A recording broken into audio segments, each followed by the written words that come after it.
Welcome all of you in SST College of Arts and Commerce. This is SST Edupedia.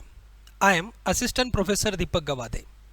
Today we are going to learn a topic from Communication Skills in English subject of FYBA from semester 2, and our today's topic is email writing.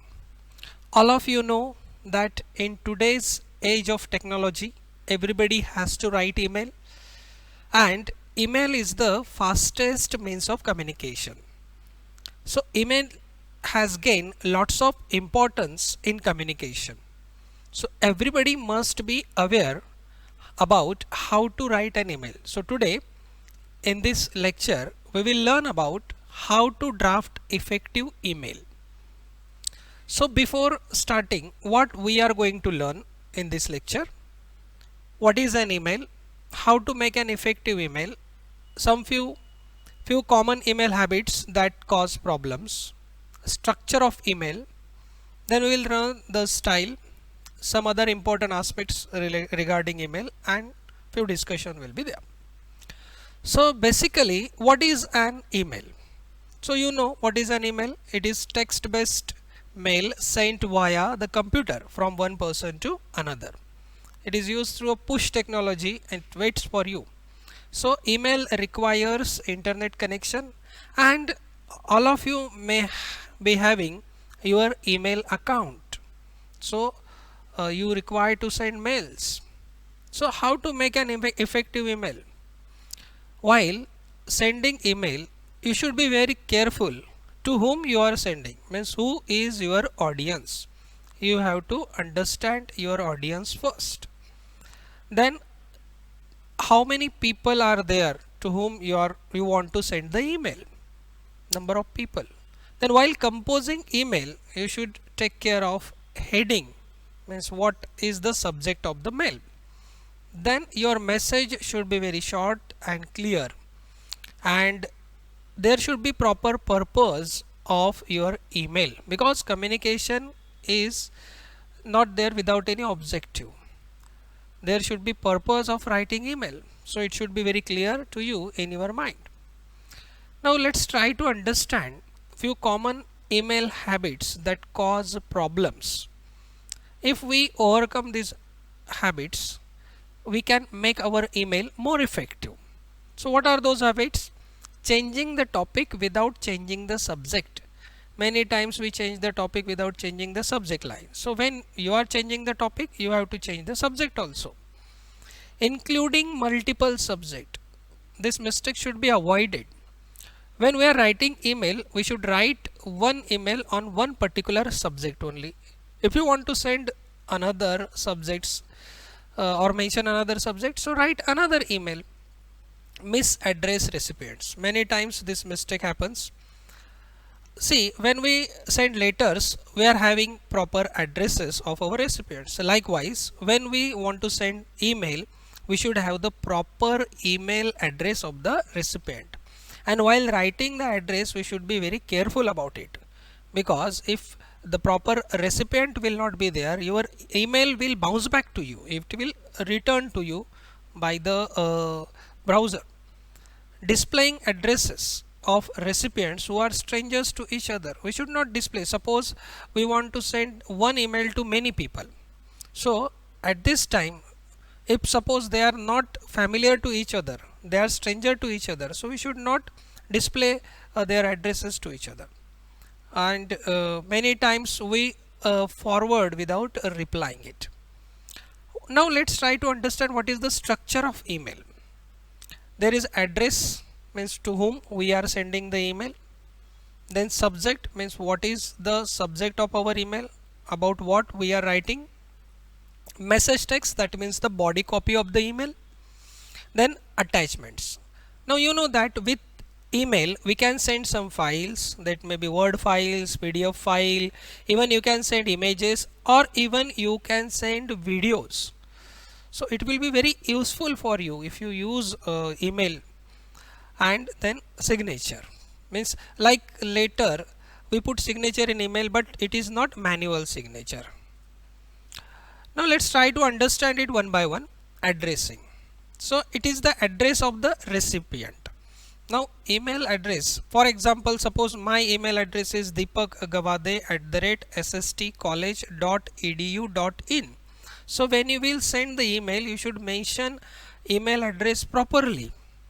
Use BCC to protect email address unless everyone knows each other, and maintain address book. Like see, in your phone you are having contact, so likewise in email you can have address book, means there you can store the email addresses of the recipients. Then comes the subject. So subject line should be very precise. Your recipient should understand the topic clearly. So this subject makes easier to handle the email. Avoid sending email with no subject, because your recipient will not be able to understand that what is this email about. So don't send emails without mentioning subjects in it. These are some examples. You can see on your screen some examples of ineffective subject lines. Look at the examples like only hi, some questions, meeting. So your recipient will not be able to understand what actually this email is all about.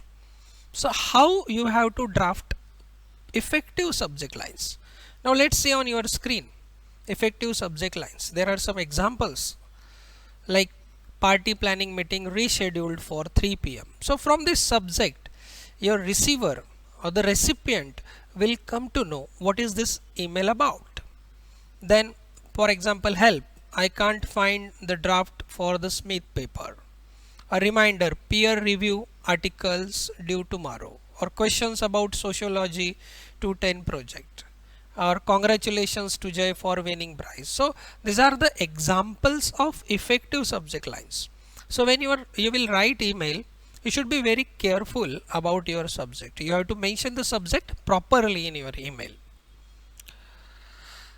This another example is there. For example, question about Smith paper was please help this. Change subject lines when necessary. For example, forwarded, reminder, deadline for spring semester. Likewise. So remove extra email prefixes. Then comes the message text, that is the body of the email. So body of the email should be focused and readable, and it should be short, so as the receiver will easily read it and will easily understand it. It should have brevity and clarity, and use paragraphs. Your email should contain paragraphs and not more than 2 or 3 paragraphs. Break into paragraphs and skip lines between. So, and one more thing which you should take care, that is avoid fancy typefaces. Then use stars to highlight text if you must. Write in standard professional English with proper capitalization and correct spellings. You should be very careful about spellings also. Then quote back using context. Then identify yourself clearly to cold contacts. So writing like hello, I am, the reason I am writing hello so and so suggested I contact you. So identify clearly to whom you are writing. One example of email is given on the screen. It is the example of poor email content. See, Amit, hey, I was just thinking about the meeting we had about the new workshop you were planning for next week about resume writing. I think that we may have forgotten to include all of the students who might benefit from this workshop. There are several groups of students at the School of Public Health that were not on your list. Of course, you may have added them to your list since our last meeting. Sarah from the School of Public Health contacted me to ask if the students from the epidemiology program were on our list of included students. She also wanted a list of all the included departments from the School of Public Health. Can you send me a list of all of the included students groups? I can then send the relevant information on to Sarah because she needs this information by tomorrow. Thanks, Rachel. So this is the example of poor email content. Now, as we discussed earlier, how we can make it more effective. So let's see the example. Better email content. The same topic can be presented in another way. Better email content. Amit, can you send me a list of students included in the resume writing workshop by tomorrow? We may have forgotten to include all of the students who might benefit from this workshop. There are several groups of students at the School of Public Health that were not on your list. Sarah from the School of Public Health contacted me to ask if the students from the epidemiology program were on our list. I will send her that information tomorrow after I get the list from you. Thanks, Rachel. Now, from these two examples, it will be clear to you that how our email should be, how we have to write the content in the email, the main body of the email that we call the message. Then we can send attachments. So while selecting the attachment, we have to be very careful. Cut and paste relevant parts of attachment into text of email, or you can use URL links instead, or you can upload attachments to website and site URLs. So you can do this. One example is given there. www.scribe.com is a free service which provides to send the attachments of the emails. You can use it also. Then comes the email signature. So use an appropriate signature. You should be very brief, 4 to 5 lines you can write, and it should be informative. It should provide the information about the person who is writing the email, the name of the person, the designation of the person, and the profession of the person likewise. Then there should be particular style of writing the email. There are multiple threads, multiple replies can get out of hand. So but continue them to maintain the thread. When they start to drift, start a new thread with explanation. So likewise you can do. Then offer to speak by phone or in person. Email is not a good tool for clearing the air. So never say in email what you wouldn't say in person or would not like to see in the press or defend in the court. Once you hit send, you have lost control of the email, because definitely it is going to reach email. So before sending your email, you have to recheck it whether I have written all the details properly. It should be spelling mistakes should not be there. Everything should be neatly and clearly presented. Then only you have to send the email. Then some other important aspects which we should take care of. Then confidentiality and security. Then we have to manage emails, and sometimes there is email overload is there. So confidentiality and security, protecting yourself. Unencrypted email is not secure and may be monitored. So all laws governing copyright, defamation, discrimination and other forms of written communication also apply to email. You should note this thing. Then there is a password recovery method. Never include personal or financial information in an email. Install a good security suite on your personal computer so as the hackers cannot hack your email account, and for that you have to use strong passwords. Then use encryption and digital signatures for important mails.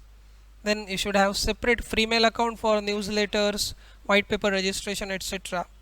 Then delete browser history, cache, cookies, user IDs and passwords after using a public internet connection, and you have to take the backup of your emails.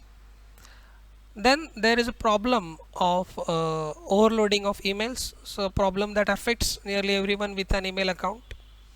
So automated filters will never catch all the spam problems from email overload.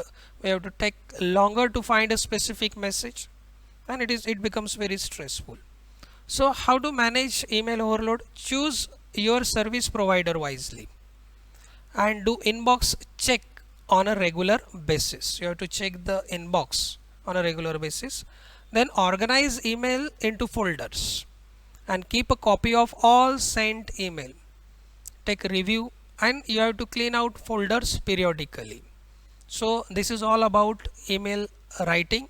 Hope so you understood it and you will be ready to write the email. So thank you. Are you ready to write email? The answer will be definitely yes.